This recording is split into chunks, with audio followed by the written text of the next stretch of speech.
The first time you see a private jet up close, the economics seem almost impossible. A sleek Gulfstream sits on a runway, polished until it reflects the sunlight. Inside, there is a bedroom, a dining area, leather seats, satellite internet, and enough space to make a commercial business class cabin feel ordinary. Its passengers don't wait in airport lines. They don't worry about connecting flights. And they don't have to ask whether the flight schedule works for them. The jet works for them.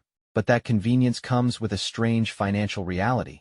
A private aircraft can cost tens of millions of dollars before it carries its first passenger. And once the purchase is complete, the owner still has to pay for pilots, maintenance, insurance, hangar space, fuel, inspections, upgrades, and an endless list of expenses that continue whether the aircraft flies or stays parked.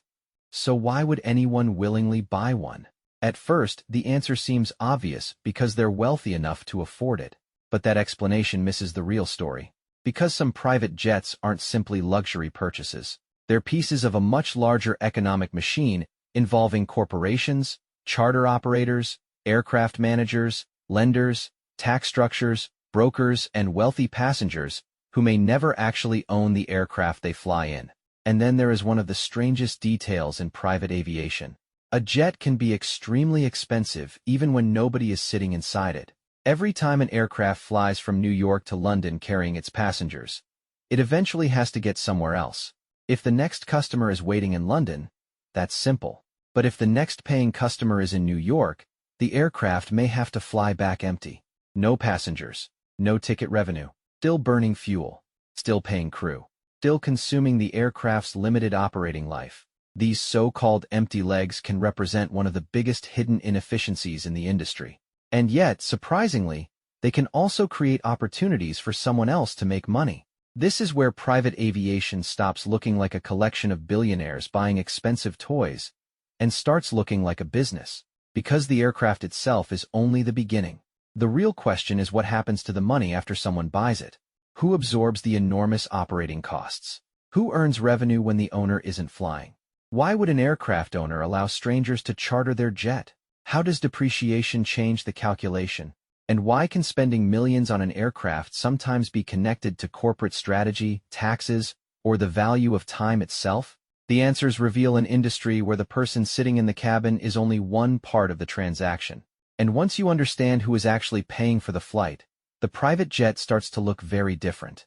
Because behind the champagne, leather seats, and billionaire image is an economic system designed around one scarce resource that even the richest people cannot buy more of: time. And that is where the real economics of private aviation begin. A private jet does not begin costing money when it takes off. It begins costing money the moment you own it. At the lower end of the market, a light jet might cost several $1,000,000. Move into midsize and super midsize aircraft, and the price can climb into the tens of millions. Heavy and ultra, long-range jets can push far beyond $50 million, with some of the largest models approaching or exceeding $100 million when heavily customized. But the purchase price is only the number everyone notices. The real calculation is total cost of ownership. An aircraft loses value as it ages, and unlike a building or productive factory, a jet generally becomes less valuable as it accumulates flight hours and maintenance cycles. Financing adds interest. Leasing can reduce the upfront commitment, but it doesn't eliminate the underlying economics. Then come the fixed costs. Pilots need to be paid. Insurance continues. Hangar space costs money. Maintenance programs, inspections, subscriptions, and management fees continue whether the aircraft flies today or sits untouched for 3 weeks. Then there are variable costs: fuel, landing fees, catering, and expenses directly connected to each flight.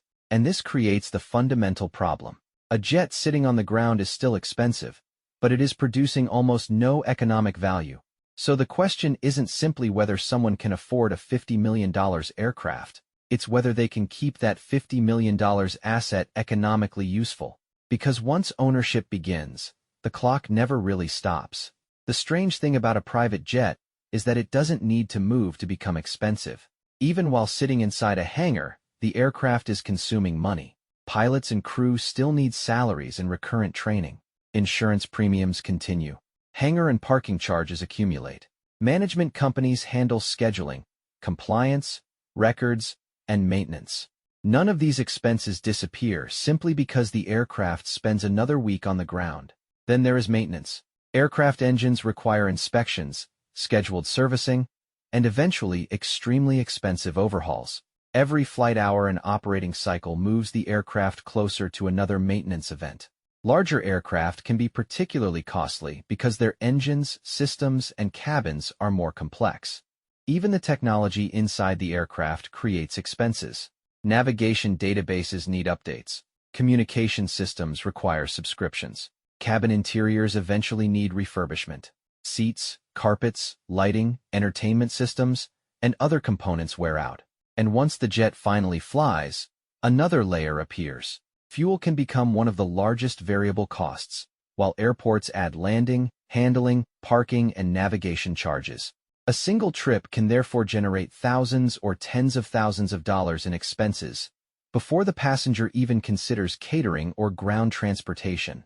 This creates a brutal economic equation. The more a jet flies, the more variable costs it generates. But the less it flies, the harder it becomes to justify the enormous fixed costs already being paid. In other words, an aircraft can be expensive when moving and expensive when sleeping. But private aviation has an even stranger problem. Sometimes the aircraft has to fly when nobody is inside. Imagine a passenger boards a private jet in New York and flies to London. The aircraft arrives, the passenger leaves, and the crew waits for the next assignment. But what if that next customer is in Paris? The aircraft has to move. That flight, carrying no paying passenger, is called an empty leg. And it reveals one of the strangest problems in private aviation. Sometimes the most expensive part of the journey is moving an aircraft that nobody is using. Commercial airlines are built around scheduled networks. Thousands of passengers are grouped onto predetermined routes, allowing one aircraft to generate revenue from many seats at once. Private aviation works differently. Flights are arranged around individual customers, which means aircraft constantly have to reposition themselves to wherever the next demand happens to be. Consider the economics. A jet may burn thousands of dollars worth of fuel repositioning between airports while still generating zero passenger revenue. Crew costs, landing fees, maintenance exposure, and other operating expenses continue accumulating. Multiply that across thousands of repositioning flights, and the inefficiency becomes enormous. So operators try to solve the problem by selling the unused capacity. This is where empty leg marketplaces come in. If an aircraft already needs to fly from London to Paris, an operator may offer the seats to another customer at a steep discount. Suddenly, a flight that would have generated no passenger revenue can recover part of its cost. But there is a catch. The passenger has to fit the aircraft's existing schedule and route.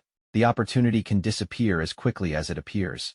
And that brings us to the industry's bigger question. What if the person paying for the jet isn't actually the person who owns it? What if the person paying for the jet isn't actually the person who owns it? The image of private aviation usually begins with one person, one jet, and one enormous bill. But that is only one version of the industry. Private aircraft can be owned outright by an individual or corporation, but it can also become part of a much larger commercial system. Aircraft management companies can handle pilots, maintenance, scheduling, compliance, and operations while the owner retains the underlying asset. And when the owner isn't using the aircraft, something interesting can happen. The jet can be offered for charter. Instead of sitting on the ground generating nothing, it can carry paying customers. The owner may earn charter revenue while a management company handles the complicated business of operating the aircraft. The money doesn't necessarily eliminate ownership costs, but it can offset part of them. Then there is fractional ownership. Instead of buying an entire aircraft, several customers can purchase shares in one. Each participant receives access to the aircraft for a defined amount of time, spreading the enormous cost across multiple users. Jet cards and membership programs take the idea even further. Customers don't necessarily own the aircraft at all. They pay for access to private aviation, often through prepaid hours, memberships, or guaranteed availability. Suddenly, the economics look very different. The aircraft is no longer simply a luxury sitting in a billionaire's hangar. It becomes an asset whose value depends partly on how efficiently it can be utilized. Every additional paying passenger can help distribute fixed costs across more revenue, producing activity. But this creates a more important question. If ownership can be divided, access can be sold, and unused flight time can generate revenue, then the real game isn't simply buying a jet. It's designing who owns the asset, who operates it, who uses it, and who carries the financial risk.